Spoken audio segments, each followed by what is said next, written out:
first of all, I would like to welcome you to the 24-hour author marathon. And it's a great pleasure for me to have you both here. And I'm looking forward to a great event. So let's move forward. So I'll be starting by introducing you both. So let's begin with it. Krishna Udayasankar. Uh, Hello, ma'am. You're a bestseller author, as we all know, and the books that you have written is till now are being the bestsellers and will be surely in the future as well. They're giving us a glimpse to life and giving us a life to reach to. Thank you for so much for being here. Now I would like to move on to Jaishankar Krishnamurthy. It's a great pleasure to have you, sir. As I know, this is your first book and you're working on many prestigious projects coming ahead. You're a finance professional with 25 years experience in India, Dubai, and Singapore. Such a pleasure to have you. Thank you for having us. Pleasure is all ours, sir. So, as I was going through the book, Farside, I just had one thing in mind. I think a lot of people would have. The plot is quite similar to the Bollywood movie, which we all have been growing up and watching. Was there some instance about the book or anything that was inspired from a Bollywood movie? Was it inspired by Bollywood movie? I think it's what do you say? Like most Indians, we're not free from the influence of whether it's Bollywood, Kollywood, Tollywood, any of the woods in that sense, and Hollywood too.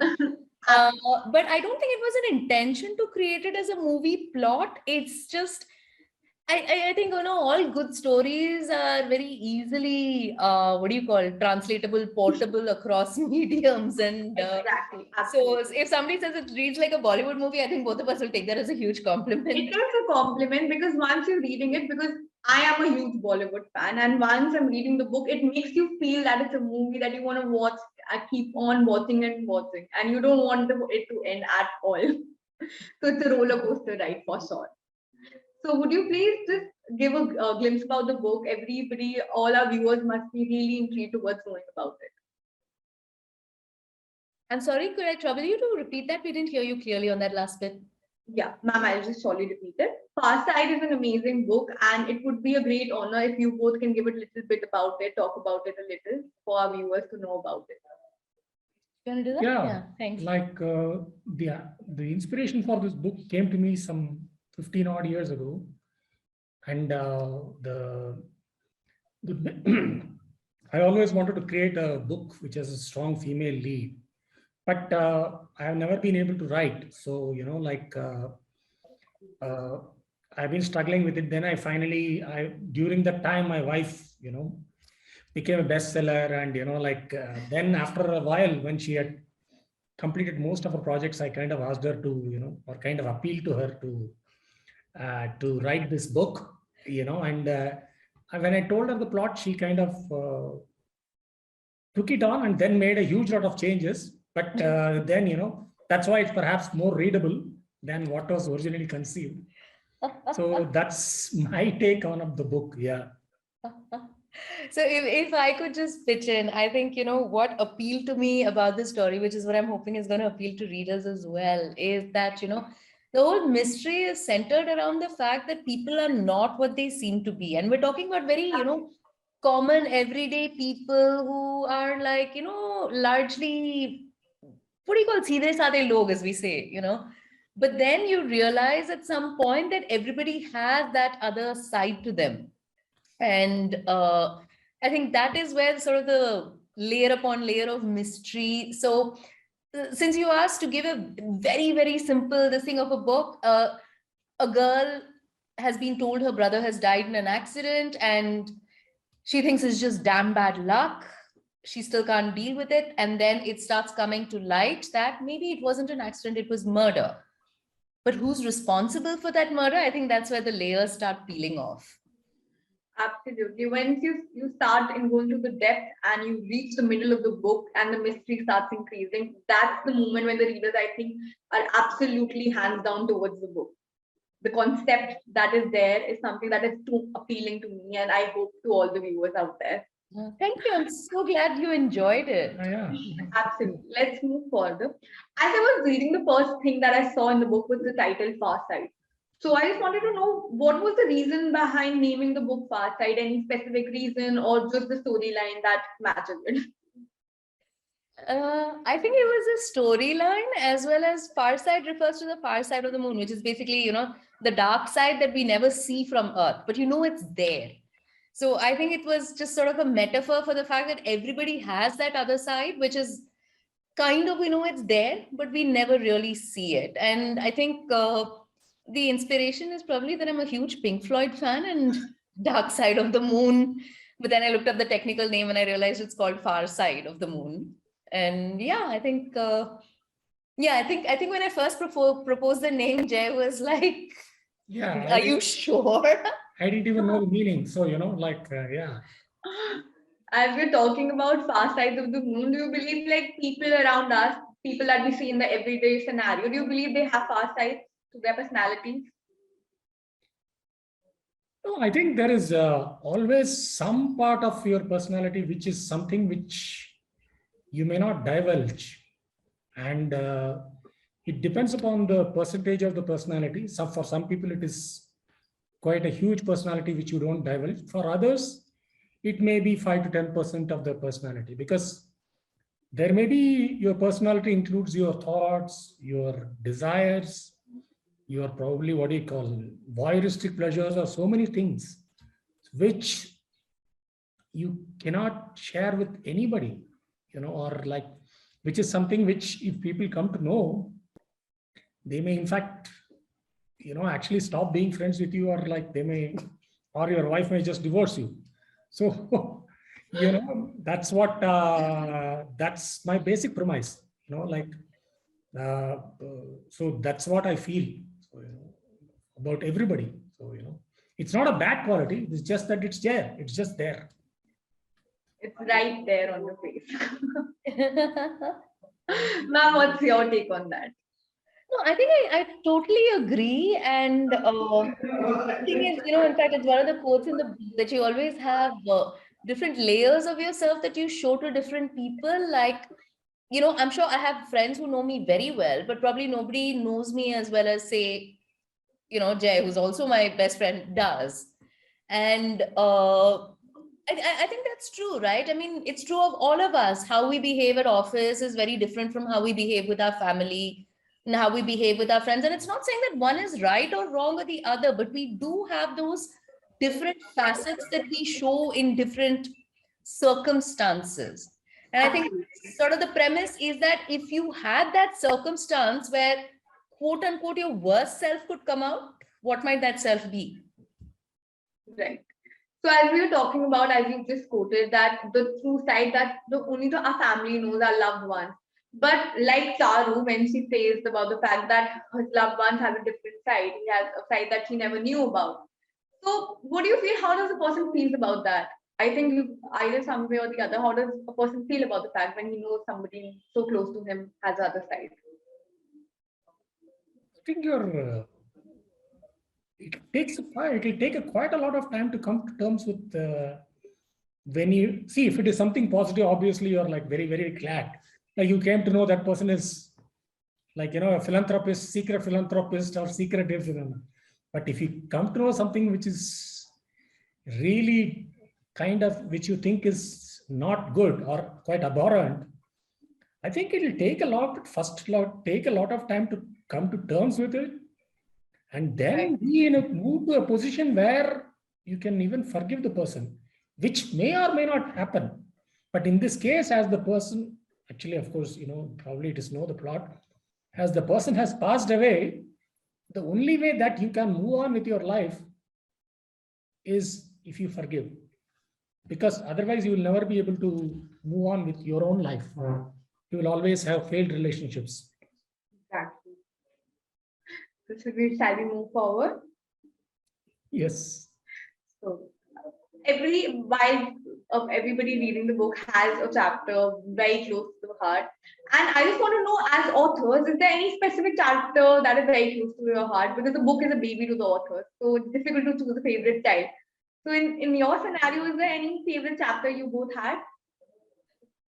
I doubt it would be the same chapter. I just say, first of all, the book was written by my wife. So, Modesty. because I couldn't write for anything. So, like I had to request my wife. So, but yes, I think I like the first chapter itself because I think the importance of it is like when I conceived it is perhaps this person sitting outside receiving a call of her brother dying and then flying down and all that stuff happening. But she just wrapped it up within those 2 lines, like the first 2 lines itself, you get the whole thing out of the window. Like, 15 days have passed since the person's death. So that chapter is like, you are able to handle the whole thing with such a brevity. So that is a very good, chapter close to me. Yeah. Yeah. Okay. And he's just earned a lot of brownie points, huh? And I would really being in the same page with you because absolutely the first chapter was favorite to me as well.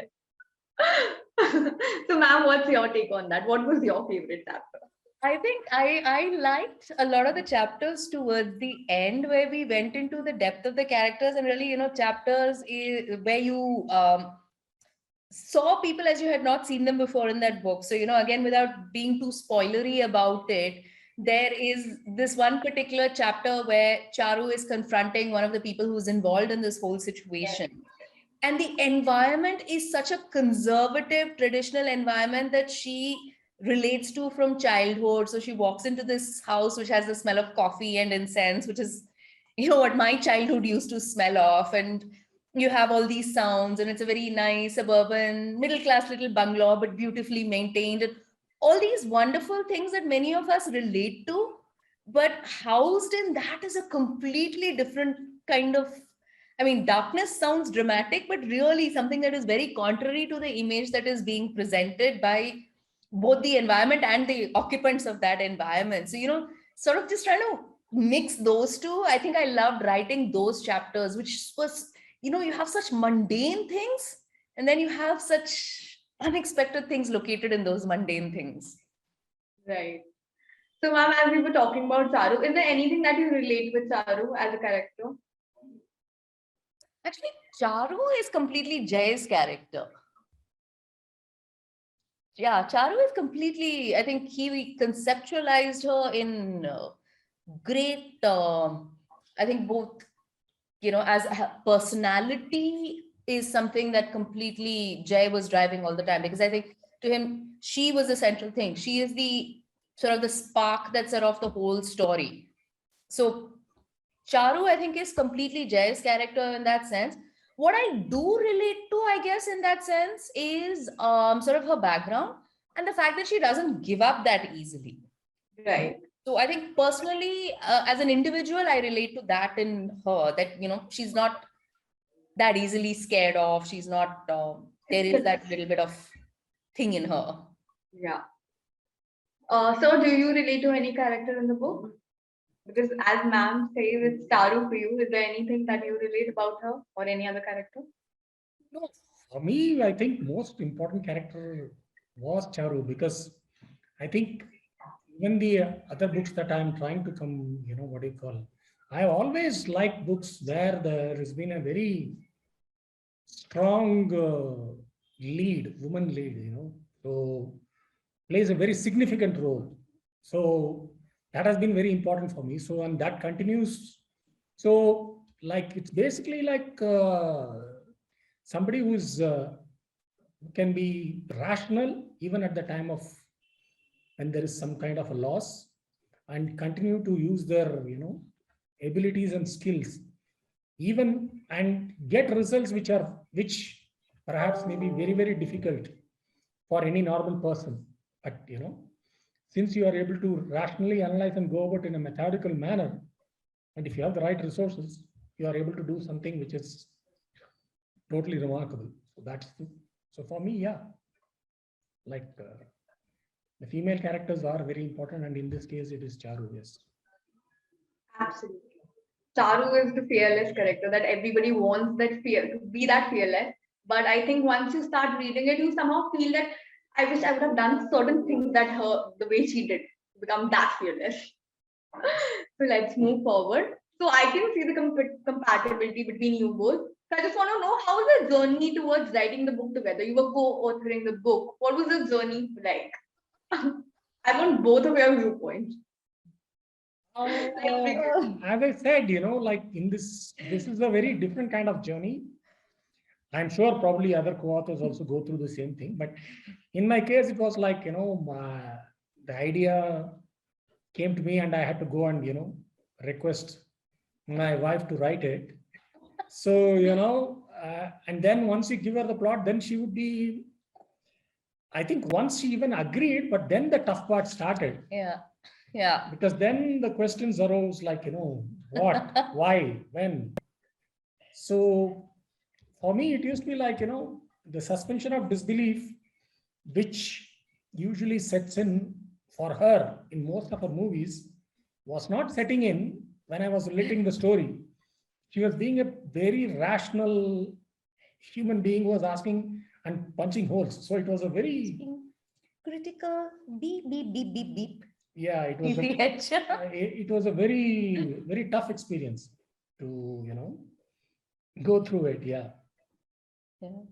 I actually agree. And, I often say, joking, not joking, we almost came to divorce a few times through this process. And I mean, I'm not exaggerating in the sense that, when you start working so closely on something that matters to both of us, right, to both of us individually as well, you get to the point where you realize more than you ever had how the other person thinks, their personality elements, how they are willing to approach something. And in that sense, I think we ended up seeing a bit of each other's far side as well through this process. And there were moments where you're like, really? Are you the guy I married, kind of thing? Because, like, wow, this is what you think. I didn't realize all these days. And I'm sure he's had enough and more of those moments. It's like, woman, why are you behaving this way?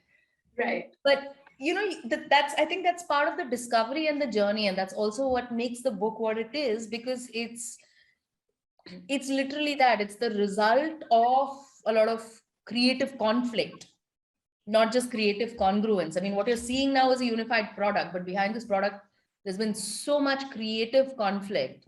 And I don't know, personally, I think it's probably left us better friends than before and better partners than before. But we would surely think about before entering into another venture. So the moment you start the book, you're like, sorry, are you fine, ma'am?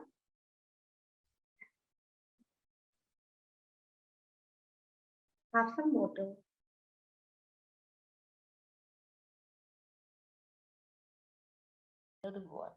Yeah, sorry, I think she's yeah, we can go on. Yeah, are you fine, ma'am? Okay. Yeah, sorry about that. Just no, please, you need some water or something, we can call you. Thank you for asking. I'm really good. We have to check for COVID.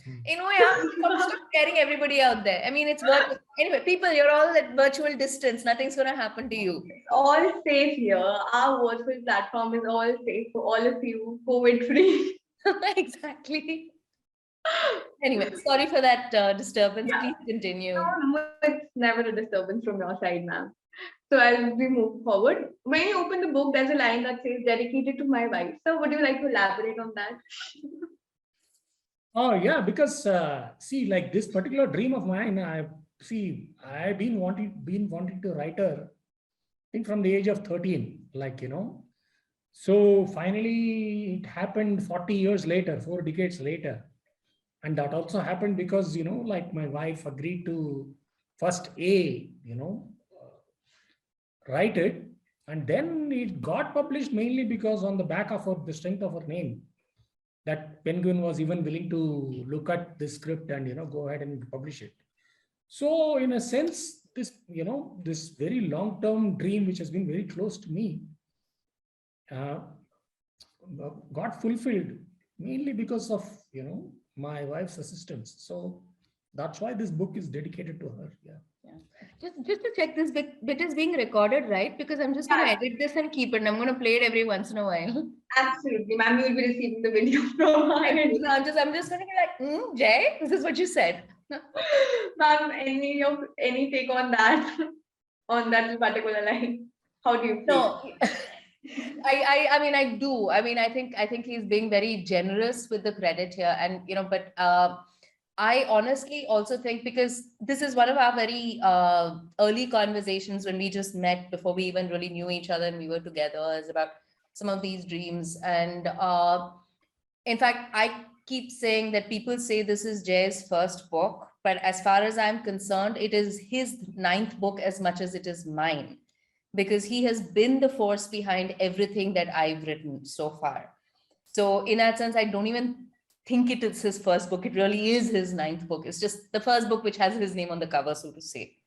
And yeah, so I think he's being very generous with that. And I, in fact, just, the thing is, I think he gives me a lot of credit for the writing, but the fact is that the plot, and so here's the thing, we're very aware of each other's strengths and limitations. Yes, I accept I'm probably better at stringing words together than he is.